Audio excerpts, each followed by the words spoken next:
आज हम लोग इतिहास की वो दर्दनाक घटना का अध्ययन करेंगे जिसको सुन करके रोंगटे खड़े हो जाएंगे। वो घटना है बाबू माइली गांव की घटना। क्या है? माइली गांव की घटना। माइली गांव जो है दक्षिण वियतनाम में एक जगह है। दक्षिण वियतनाम का क्या है बाबू? एक जगह है, एक गांव है जिसका नाम है माइली गांव। अमेरिका के सेना ने यहाँ वो बर्बरता तरीका से इस गांव को मारा और इस गांव की जुल्मत लूटा जो इतिहास की पन्ना में आज दर्ज है। और इस गांव के इतिहास को पढ़ करके बहुत से लोगों की आंख से आंसू निकल जाता है। ये वो घटना है जो अमेरिका के सेनाओं द्वारा शर्मसार करने वाली ये घटना है। समझ रहा है? ये घटना तब की है जब दक्षिण वियतनाम और अमेरिका आपस में युद्ध कर रहे थे। तब अमेरिका की सेनाओं ने दक्षिण वियतनाम में एक माइली नामक गांव है उसको घेर लेता है। रात में चल के क्या करता है? रात में चल के घेर लेता है और रात में जाकर के घेरने के बाद में वहां के जितने भी पुरुष हैं उन सबको मार देता है।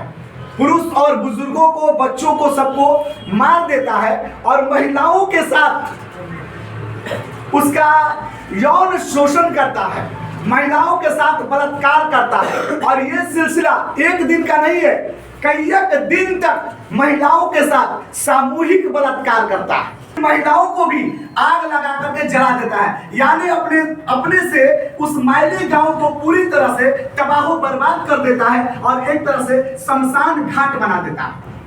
कहां पर? माइली गांव। समझ रहा? लेकिन जिसको रखने वाला वो परमात्मा है, जिसको बचाने वाला वो प्रभु है, उसको इंसान की बस की बात नहीं है। उसी में एक बुजुर्ग जिंदा बच जाता है। क्या होता है? उसी में बुजुर्ग जिंदा बच जाता है और वो बुजुर्ग जो है वो वही बुजुर्ग अमेरिका के सेनाओं की बर्बरता का जो बर्बरता जो किया था अमेरिका के सेनाओं ने उसको पूरी दुनिया में उजागर करता है। तो व्यक्ति ही, उस बुजुर्ग व्यक्ति ही वो अमेरिका के सेनाओं की इस घटना का पर्दाफाश कर दिया। जब इस घटना की जानकारी पूरी दुनिया को मिला तब अमेरिका के सेनाओं का पूरी दुनिया में थू थू होने लगा। पूरी दुनिया को कौन कहे, अलग अलग देशों को कौन कहे, अमेरिका के निवासी ही खुद अमेरिका के सेना के खिलाफ हो गए। सुना रहा? अमेरिका के लोग ही अपने ही सेना के खिलाफ हो गए और इसकी धमक पूरे अमेरिका समेत पूरी दुनिया में फैल गया। इसको दबाने के लिए राष्ट्रपति निक्सन ने 5 सूत्री योजना लाता है। क्या क्या बाबू? 5 सूत्री योजना लेकर के आता है, जो 5 सूत्री योजना लाने के बाद भी उस योजना पर फॉलो किया और उसके बाद 5 सूत्री योजना ला करके फिर पुनः अमेरिका ने वियतनाम के पीठ में छुरा भोंकने का कार्य किया। क्या किया? वियतनाम के पीठ में छुरा भोंकने का कार्य किया। पुनः अमेरिका ने फिर बमबारी करना शुरू कर दिया। इसके बाद 24 अक्टूबर 1972 ईस्वी को 24 अक्टूबर 1972 ईस्वी को अमेरिका ने पुनः एक और योजना ले आता है इसको दबाने के लिए। कब? 24 अक्टूबर 1972 ईस्वी को अमेरिका पुनः अब 8 सूत्री योजना लाता है, लेकिन वियतनाम मानने से तैयार नहीं होता है। वियतनाम साफ इनकार कर देता है। जब वियतनाम साफ इनकार कर देता है तब वियतनाम के एक शहर हनोई, वियतनाम के क्या था सर? हनोई पर अमेरिका फिर आतंकी हमला करता है। एक तरह से मानो कि यह आतंकी हमला है। सुना रहा? वियतनाम के शहर हनोई पर अमेरिका फिर हमला करता है और हनोई को पूरी तरह से तबाह बर्बाद कर देता है।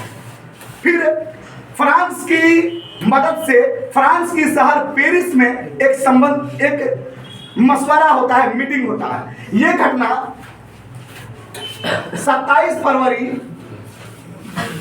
कब बाबू? 27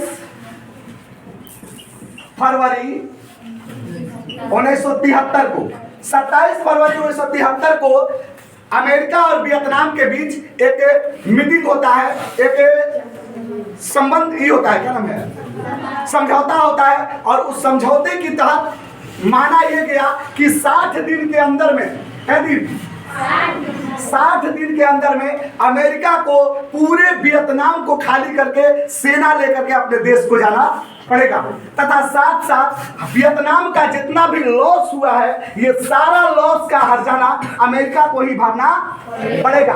इस समझौते में अमेरिका को पूरी तरह से मानना पड़ा, स्वीकार करना पड़ा, सुना रहा। और इसी को हम लोग क्या बोलते हैं, राष्ट्रपति निक्सन या वियतनाम की समझौता, सुना गया। मैं उम्मीद करता हूं कि आप लोगों को मैली गांव की घटना और राष्ट्रपति निक्सन द्वारा किया गया काम को बहुत अच्छे से समझ में आ गया होगा।